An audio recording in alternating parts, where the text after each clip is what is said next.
বাসায় কয়েক পিস পাউরুটি আছে, কেউ খাচ্ছে না, তাই তো ভাবলাম এগুলোর একটা ব্যবস্থা করতে হবে। তাই পাউরুটি দিয়ে খুবই সহজ একটা স্ন্যাক্স আইটেম তৈরি করলাম, আর বাসায় সবাই খেয়ে খুবই মজা পেয়েছে, বলছে আরেকবার তৈরি করে দিতে। তো আপনারাও এটা ট্রাই করতে পারেন। তার জন্য এখানে 5 পিস পাউরুটি নিয়েছি। এখন পাউরুটিগুলোকে এরকম ছোট ছোট টুকরো করে নিতে হবে। তো আমি এখানে 5 পিস নিয়েছি, আপনারা আপনাদের পছন্দ মতো কমিয়ে অথবা বাড়িয়ে নিতে পারেন। 1/4 কাপ পরিমাণে সুজি দিয়ে দিলাম, আর 1/4 কাপ পরিমাণে আটা দিয়ে দিচ্ছি। সেই সাথে দিয়ে দিচ্ছি 2 কাপ পরিমাণে নর্মাল পানি। আর খুব বেশি কিন্তু পানি দিতে যাবেন না, তা না হলে অনেক বেশি পাতলা হয়ে যাবে। এরপর এখানে দিয়ে দিচ্ছি 3 টেবিল চামচ চিনি। তারপর হাত দিয়ে খুব ভালো করে মিশিয়ে নিতে হবে। তো একটু চটকিয়ে একটু নরম করে নিতে হবে পাউরুটিগুলোকে।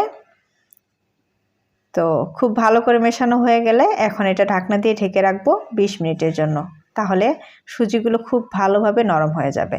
20 মিনিট পর ঢাকনাটাকে সরিয়ে এখন এখানে দিয়ে দিচ্ছি 1/2 চা চামচ মৌরি আর 1/2 চা চামচ লবণ। তারপর খুবই ভালো করে মিশিয়ে নিতে হবে। একটু দ্রুত এইভাবে চামচটাকে ভালো করে নেড়েচেড়ে নেবেন, তাহলে সুজি আর পাউরুটিগুলো খুব ভালো করে মিশে যাবে। তো এই যে দেখুন, এরকম ঘনত্বের একটা মিশ্রণ আমি তৈরি করে নিয়েছি। এখন এগুলো ভেজে নিতে হবে। তো কড়াইতে পর্যাপ্ত পরিমাণে তেল দিয়ে দিচ্ছি। তারপর যখন তেলটা খুব ভালো করে গরম হয়ে যাবে, চুলার আঁচটা কমিয়ে সেখানে 1 চামচ করে মিশ্রণ দিয়ে দিব।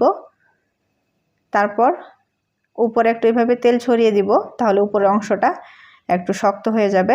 আর এই নাস্তাগুলো কিন্তু প্রথম অবস্থায় খুবই নরম থাকে, তো অবশ্যই একটু সাবধানে উল্টে দিবেন। তো উল্টে পাল্টে যতক্ষণ না 2 পাশে লালচে কালার হয় ততক্ষণ ভেজে নিতে হবে। তো আমার নাস্তাটা হয়ে গেছে, আমি এখন একটা ছাঁকনি দিয়ে তুলে নিচ্ছি। আর এইভাবে সবগুলো নাস্তা তৈরি করে নিব। তো এই যে দেখুন, খুবই সহজ আর অসম্ভব মজার পাউরুটি দিয়ে নাস্তাটা আমার তৈরি হয়ে গেছে। অবশ্যই একবার বাসায় তৈরি করে দেখবেন, খেতে ভীষণই মজার হয়। তো অনেক সময় রোজ একই পাউরুটি খেতে ভালো লাগে না, তো মাঝে মধ্যে এইভাবে ইউনিকভাবে তৈরি করে দিবেন, দেখবেন বাসার সবাই খুবই পছন্দ করবে।